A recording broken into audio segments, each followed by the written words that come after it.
Okay. నేనేమన్నాను ఇక్కడ సునీత గారు మొట్టమొదటగా ఆవిడ డే 1 రీఇన్వెస్టిగేషన్ అడగలేదు. హ్మ్. Number 1 point. హ్మ్.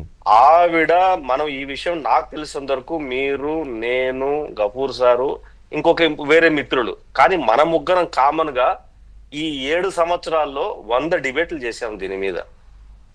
100 చేస్తుంటాం ఇదే ఇష్యూ మీద. నేను ఆ రోజు ఇదే మాట అన్నాను, ఈ రోజు ఇదే మాట చెప్తున్నాను నేను.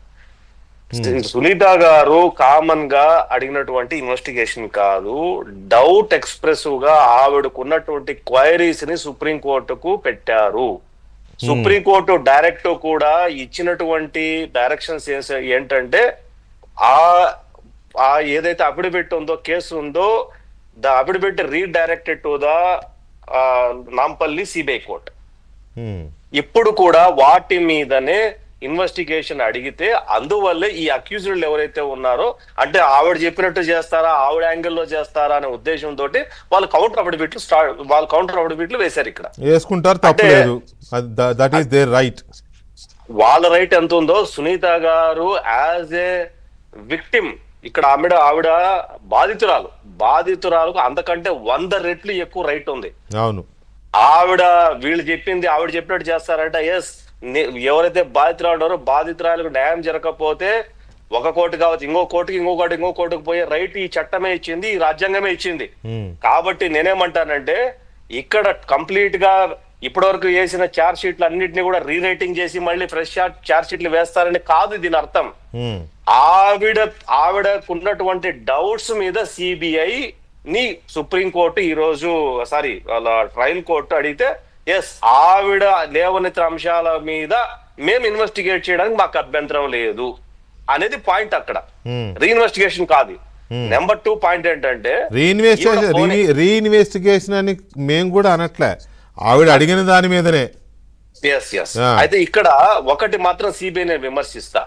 ఎందుకంటే ఈవిడ కొత్తగా ఏమీ సుప్రీంకోర్టుకి వెళ్ళలేదు ఈ పాయింట్ల మీద.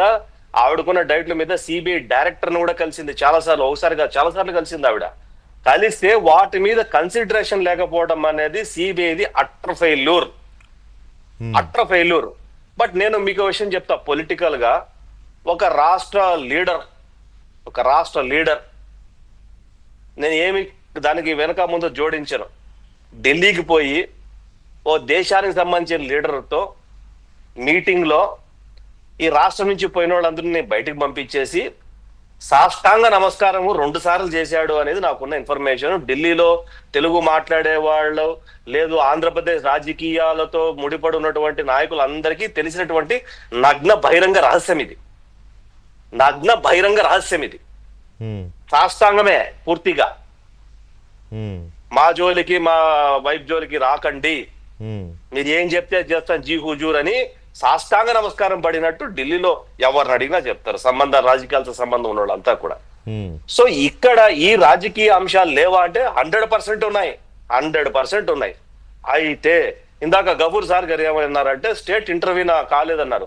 100% కాదు, 200%. 2 కేసుల్లో ఇదే కేసు సుప్రీంకోర్టులో ఒకటి 41 పేజీల అఫిడవిట్ ఫైల్ చేసింది, ఇంకోటి 32 పేజీల అఫిడవిట్ ఫైల్ చేసి రామ్ సింగ్ మీద పెట్టిన కేసులు కానివ్వండి, మిగతా వాళ్ళ మీద పెట్టిన కేసులు కానివ్వండి, ఒకటి ఫాల్స్, ఫేక్, ఫ్యాబ్రికేటెడ్, ట్యాంపర్డ్ అనే ఇది ఇన్వెస్టిగేట్ చేసి కేసులు అఫిడవిట్లు సుప్రీంకోర్టులో ఫైల్ చేస్తే సుప్రీంకోర్టులో ఆ రెండింటిని తిట్టి, అప్పుడు పోలీస్ కేసు పెట్టేట్టు వాళ్ళ మీద తిట్టి వాళ్ళని విమర్శిస్తూ ఆ కేసు 2 ఎఫ్ఐఆర్లు స్క్వాష్ చేసింది.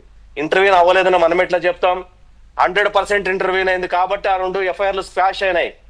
ఇక్కడ ఈ సిబిఐ నాంపల్లి సిబిఐ కోర్టు ఏదైతే ఉందో, ఇక్కడ మీరు అన్నట్టు ఇన్వెస్టిగేట్ జరుగుతుందా జరగదా అని కాదు, సుప్రీం కోర్టు నుంచి వచ్చినటువంటి